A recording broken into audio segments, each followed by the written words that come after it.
ನಮಸ್ಕಾರ ವೀಕ್ಷಕರೇ, ಸಪ್ತಶ್ವ ಟಿವಿಯ ಟಾಪ್ 10 ಸುದ್ದಿಗಳಿಗೆ ಸ್ವಾಗತ. ನಾನು ಚಂದ್ರಿಕಾ. ರಾಯಚೂರು ಜಿಲ್ಲೆಯ ಮುದಗಲ್ ಪಟ್ಟಣದಲ್ಲಿ ಎಟಿಎಂ ಕಾರ್ಡ್ ಬದಲಾಯಿಸಿ ಹಣ ದೋಚಿದ ಘಟನೆ ನಡೆದಿದೆ. ಭೀಮಪ್ಪ ಎಂಬ ವ್ಯಕ್ತಿ ಎಟಿಎಂನಲ್ಲಿ ಹಣ ತೆಗೆದುಕೊಳ್ಳಲು ಕಷ್ಟಪಡುತ್ತಿದ್ದಾಗ ಸಹಾಯ ಮಾಡುವ ನೆಪದಲ್ಲಿ ಕದಿಮರು ಕಾರ್ಡ್ ಬದಲಾಯಿಸಿ ವಂಚನೆ ಮಾಡಿದ್ದಾರೆ. ನಂತರ ಲಿಂಗಸೂರಿನ ವಿವಿಧ ಎಟಿಎಂಗಳಲ್ಲಿ 54,000 ರೂಪಾಯಿ ಹಣ ಡ್ರಾ ಮಾಡಲಾಗಿದೆ. ಮೊಬೈಲ್ಗೆ ಮೆಸೇಜ್ ಬಂದ ತಕ್ಷಣ ಭೀಮಪ್ಪ ಅಲರ್ಟ್ ಆಗಿ ಈ ಕುರಿತು ಮುದಗಲ್ ಪೊಲೀಸ್ ಠಾಣೆಯಲ್ಲಿ ಪ್ರಕರಣ ದಾಖಲಿಸಿದ್ದಾರೆ. ಚಿಕ್ಕಮಗಳೂರು ಜಿಲ್ಲೆಯ ಕಡೂರು ತಾಲೂಕಿನ ಸೋಮೇನಹಳ್ಳಿ ಗ್ರಾಮದಲ್ಲಿ ಅಕ್ರಮ ಮದ್ಯ ಮಾರಾಟಕ್ಕೆ ಬೇಸತ್ತ ಗ್ರಾಮಸ್ಥರು ಸ್ವತಃ ರೇಡ್ ನಡೆಸಿದ ಘಟನೆ ನಡೆದಿದೆ. ಮನೆ ಅಂಗಡಿಗಳಲ್ಲಿ ಎಗ್ಗಿಲ್ಲದೆ ಮಾರಾಟವಾಗುತ್ತಿದ್ದ ಲೋಕಲ್ ಮದ್ಯದ ಸೆಕೆಂಡ್ಸ್ ಗಳನ್ನು ಚೀಲಗಟ್ಟಲೆ ಹಿಡಿದು ರಸ್ತೆಗೆ ಸುರಿದಿದ್ದಾರೆ. ಚಿಕ್ಕ ಹುಡುಗರು, ಯುವಕರು ದಿನವಿಡೀ ಮದ್ಯದ ಅಮಲಿನಲ್ಲಿ ತೇಲುತ್ತಿದ್ದರಿಂದ ಆರೋಗ್ಯ ಹಾಳಾಗುತ್ತಿದೆ ಎಂಬ ಆತಂಕದಿಂದ ಗ್ರಾಮಸ್ಥರು ಈ ಕ್ರಮ ಕೈಗೊಂಡಿದ್ದಾರೆ. ಅಕ್ರಮವಾಗಿ ಮದ್ಯ ಸಪ್ಲೈ ಮಾಡುತ್ತಿದ್ದವರನ್ನು ಸ್ಥಳದಲ್ಲಿ ಹಿಡಿದು ಸಿಂಗಟಗೆರೆ ಪೊಲೀಸ್ ಠಾಣೆಗೆ ದೂರು ನೀಡಿದ್ದಾರೆ. ಮಂಡ್ಯದಲ್ಲಿ ಗೃಹಲಕ್ಷ್ಮಿ ಯೋಜನೆಗೆ ಜೀವಿತ ಪ್ರಮಾಣ ಪತ್ರ ಕಡ್ಡಾಯಗೊಳಿಸುವಂತೆ ವಿಧಾನ ಪರಿಷತ್ ಸದಸ್ಯ ಹಾಗೂ ಗ್ಯಾರಂಟಿ ಯೋಜನೆ ಅನುಷ್ಠಾನ ಪ್ರಾಧಿಕಾರ ಅಧ್ಯಕ್ಷ ದಿನೇಶ್ ಗೂಳಿಗೌಡ ಅವರು ಸಿಎಂಗೆ ಮನವಿ ಮಾಡಿದ್ದಾರೆ. ಈವರೆಗೆ 1,24,1243 ಫಲಾನುಭವಿಗಳಿಗೆ 57,300 ಕೋಟಿ ರೂಪಾಯಿ ಆರ್ಥಿಕ ಸಹಾಯ ನೀಡಲಾಗಿದ್ದು, ಮರಣ ಹೊಂದಿದವರಿಗೂ ಹಣ ಸಂದಾಯವಾಗುತ್ತಿರುವುದು ಗಮನಕ್ಕೆ ಬಂದಿದೆ. ಪ್ರತಿ ವರ್ಷ ಬ್ಯಾಂಕ್ಗಳಿಗೆ ಜೀವಿತ ಪ್ರಮಾಣ ಪತ್ರ ಸಲ್ಲಿಸಿದರೆ ಅಕ್ರಮ ಪತ್ತೆಯಾಗಲು ಸಾಧ್ಯವಾಗುತ್ತದೆ. ಇದರಿಂದ ಅರ್ಹ ಫಲಾನುಭವಿಗಳಿಗೆ ಮಾತ್ರ ಹಣ ಹಂಚಲು ಅನುಕೂಲವಾಗುವುದರಿಂದ ಜೀವಿತ ಪ್ರಮಾಣ ಪತ್ರ ಕಡ್ಡಾಯಗೊಳಿಸಬೇಕೆಂದು ಮನವಿ ಮಾಡಲಾಗಿದೆ. ಮಂಡ್ಯದ ನಾಗಮಂಗಲ ಪಟ್ಟಣದಲ್ಲಿ ಜಾಮಿಯಾ ಮಸೀದಿ ಧ್ವನಿವರ್ಧಕ ಅತಿಯಾದ ಶಬ್ದದಿಂದ ಸಾರ್ವಜನಿಕರು ಪೊಲೀಸರಿಗೆ ದೂರು ನೀಡಿದ್ದಾರೆ. ಬೆಳಗ್ಗೆ 5:30, ಮಧ್ಯಾಹ್ನ ಹಾಗೂ ಸಂಜೆ 4-5 ಬಾರಿ ಬರುವ ಅತಿಯಾದ ಸೌಂಡ್ನಿಂದ ಕುಂಬಾರ ಬೀದಿ, ಬಣಿಜಿಗರ ಬೀದಿ, ಆಚಾರ ಬೀದಿ ಹಾಗೂ ಪಡವಲಪಟ್ಟಣ ರಸ್ತೆಯ ನಿವಾಸಿಗಳು ತೊಂದರೆ ಅನುಭವಿಸ್ತಾ ಇದ್ದಾರೆ.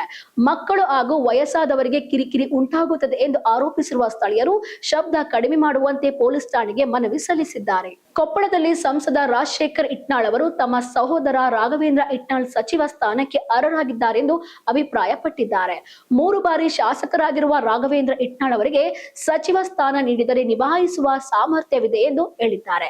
ಸಿಎಂ ಸ್ಥಾನಕ್ಕೆ ಸಂಬಂಧಿಸಿದಂತೆ ಹೈಕಮಾಂಡ್ ಈಗಾಗಲೇ ಸಿದ್ದರಾಮಯ್ಯ 5 ವರ್ಷ ಮುಖ್ಯಮಂತ್ರಿ ಆಗಿರುತ್ತಾರೆ ಎಂದು ಸ್ಪಷ್ಟಪಡಿಸಿದೆ ಎಂದು ಸಂಸದರು ತಿಳಿಸಿದ್ದಾರೆ.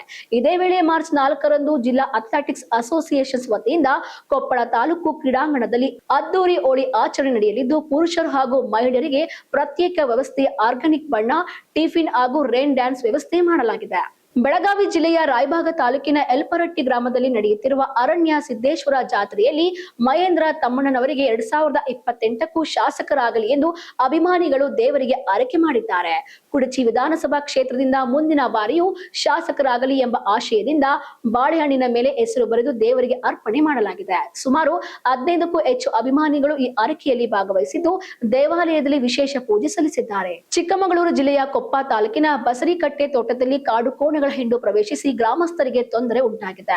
ಇತ್ತೀಚೆಗೆ ಕಾಡಾನೆ ದಾಳಿ ನಡೆದಿದ್ದು, ಇದೀಗ 50ಕ್ಕೂ ಹೆಚ್ಚು ಕಾಡು ಕೋಣಗಳು ತೋಟಕ್ಕೆ ಕಾಲಿಟ್ಟಿವೆ. ಕಾರ್ಮಿಕರು ತೋಟಕ್ಕೆ ಹೋಗಲು ಎದುರುತ್ತಿದ್ದು, ಮಲೆನಾಡಿನ ಜನರು ಕಾಡು ಪ್ರಾಣಿಗಳ ಉಪಟಳದಿಂದ ಬೇಸತ್ತಿದ್ದಾರೆ. ಕಾಡು ಪ್ರಾಣಿಗಳ ನಿರಂತರ ದಾಳಿಯಿಂದ ಗ್ರಾಮಸ್ಥರ ಜೀವನ ಕಷ್ಟಕರವಾಗಿದೆ.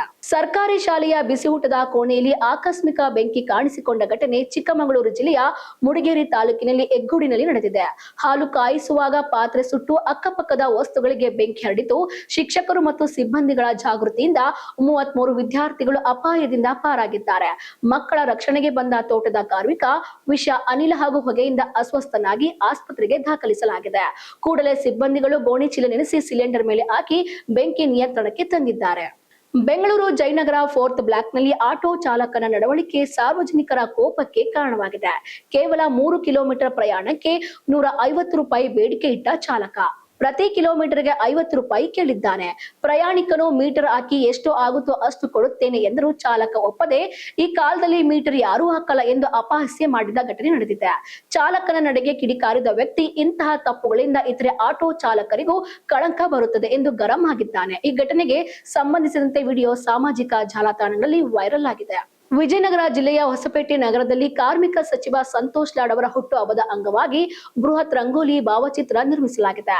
ಡಾಕ್ಟರ್ ಪುನೀತ್ ರಾಜ್ಕುಮಾರ್ ಜಿಲ್ಲಾ ಕ್ರೀಡಾಂಗಣದಲ್ಲಿ 1 ಕ್ವಿಂಟಲ್ಗಿಂತ ಹೆಚ್ಚು ಬಣ್ಣ ಬಳಸಿ 7 ಜನ ಕಲಾವಿದರು 14 ಗಂಟೆಗಳ ಕಾಲ ಶ್ರಮಿಸಿ ರಂಗೋಲಿ ಬಿಡಿಸಿದ್ದಾರೆ. ಕಾಂಗ್ರೆಸ್ ಸಾಮಾಜಿಕ ಜಾಲತಾಣದ ರಾಜ್ಯಾಧ್ಯಕ್ಷ ಸಿದ್ದು ಹಳ್ಳೇಗೌಡರ ನೇತೃತ್ವದಲ್ಲಿ ಯುವ ಕಾಂಗ್ರೆಸ್ ಕಾರ್ಯಕರ್ತರು ಈ ಭಾವಚಿತ್ರವನ್ನು ನಿರ್ಮಿಸಿದ್ದಾರೆ. ಸಂತೋಷ್ ಲಾಡ್ ಅವರಿಗೆ ವಿಭಿನ್ನ ರೀತಿಯಲ್ಲಿ ಹುಟ್ಟುಹಬ್ಬದ ಶುಭಾಶಯಗಳನ್ನು ಕೋರಿದ್ದಾರೆ. ಇದಿಷ್ಟು ಈ ಕ್ಷಣದ ಪ್ರಮುಖ ಟಾಪ್ 10 ಸುದ್ದಿಯಾಗಿತ್ತು. ಇನ್ನಷ್ಟು ಸುದ್ದಿಗಾಗಿ ನೋಡ್ತಾ ಇರಿ ಸಪ್ತಶ್ವ ಟಿವಿ ಕನ್ನಡ.